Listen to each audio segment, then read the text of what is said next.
అంబేద్కర్లకు సంబంధించినటువంటి లిటరేచర్ని డిస్ట్రిబ్యూట్ చేయాలని, బుక్స్ కానీ ప్యాంప్లెట్స్ కానీ అలాగే చిన్న చిన్న వీడియోల రూపంలో పూలే గారి చరిత్రను ప్రచారం చేయాలని, అలాగే అవకాశం వార్డు స్థాయిలోనూ కూడా తూర్పుగోదావరి జిల్లాలో పూలేని ప్రచారం చేయడానికి corner meetings. All of you good morning. పత్రికా మిత్రులకు హృదయపూర్వకమైనటువంటి నమస్కారాలతో ఈరోజు పూలే అంబేద్కర్ భవన్లో ఈ పత్రికా విలేకరుల సమావేశం ఏర్పాటు చేయడం జరిగింది. ఈ సమావేశం ముఖ్య ఉద్దేశం ఏంటంటే, ఏప్రిల్ 11వ తేదీన భారత సామాజిక విప్లవోద్యమ పితామహులు రాష్ట్రపతి జ్యోతిబా పూలే యొక్క 199వ జయంతి సందర్భంగా ఏప్రిల్ 11వ తేదీన జరిగే కార్యక్రమాల గురించి వివరించడానికి మిమ్మల్ని అందరూ ఆహ్వానించడం జరిగింది. మరి ఏప్రిల్ 11న పూలే గారికి 199వ జన్మదినం అయింది.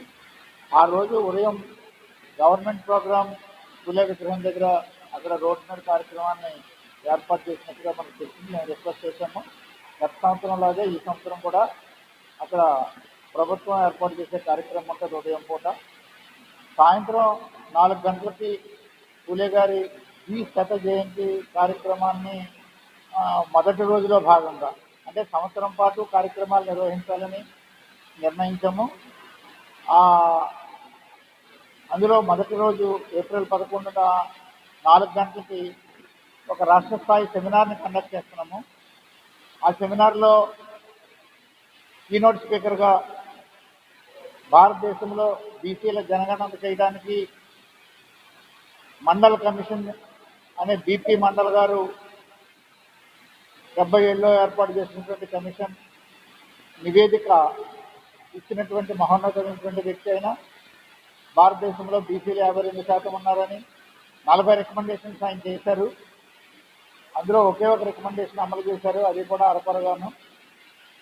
మిగిలిన రికమెండేషన్స్ అన్ని పెండింగ్లో ఉన్నాయి. అలాంటి మహోన్నతమైనటువంటి వ్యక్తి యొక్క మనమడు సురాజ్ మండల్ అని ఆయన ఢిల్లీలో ప్రొఫెసర్గా పనిచేస్తున్నారు. ఆయన్ని కీనోట్ స్పీకర్ కింద ఆహ్వానించడం జరిగింది. ఆయన వస్తున్నారు ఆ రోజు. అలాగే తెలంగాణ నుంచి ఉద్యమకారుడు, పోరాట యోధుడు, కవి, రచయిత బిఎస్ రాములు గారు తెలంగాణ బీసీ కమిషన్ చైర్మన్గా కూడా పనిచేశారు.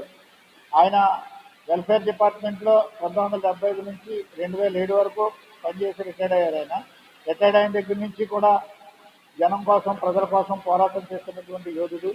ఆయన కూడా ఒక స్పీకర్ కింద ఇచ్చేస్తున్నారు. అలాగే మీ అందరికీ తెలుసు, ఫ్రీలాన్స్ జర్నలిస్ట్ మలసాని శ్రీనివాస్ గారు కాకినాడ నుంచి, ఆయన కూడా ఒక స్పీకర్గా ఉన్నారు. వీళ్ళు ముగ్గురు కూడా 3 రకాల అంశాల మీద, సామాజిక ఉద్యమానికి సంబంధించినటువంటి 3 అంశాల మీద ఆ రోజు ఇక్కడ మాట్లాడడం జరుగుతుంది. ఈ సమావేశానికి ఇందులోనే పూలే అంబేద్కర్ భవన్లోనే, ఇదే భవన్లో మేము ఏర్పాటు చేయడం జరిగింది.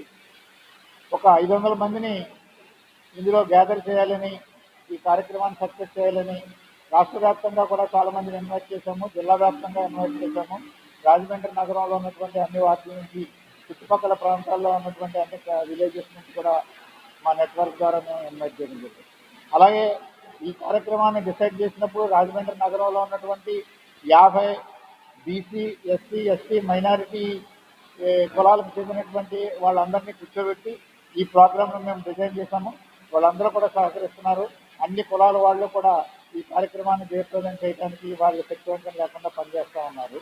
కాబట్టి మరొకసారి మీ ద్వారా ఈ సెమినార్ని జయప్రదం చేయమని జనమందరికీ కూడా ఒక ఆహ్వానం ఇవ్వడం కోసం అని చెప్పేసి మేము ఈరోజు ఈ కార్యక్రమాన్ని ఏర్పాటు చేసాం.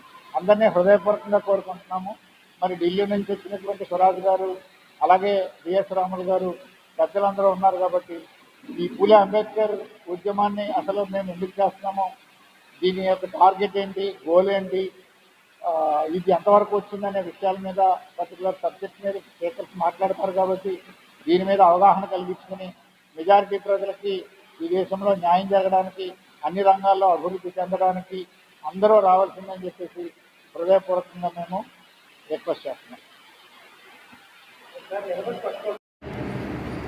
తర్వాత పూలే అంబేద్కర్లకు సంబంధించినటువంటి లిటరేచర్ని డిస్ట్రిబ్యూట్ చేయాలని, బుక్స్ కానీ ప్యాంప్లెట్స్ కానీ అలాగే చిన్న చిన్న వీడియోల రూపంలో పూలే గారి చరిత్రను ప్రచారం చేయాలని అలాగే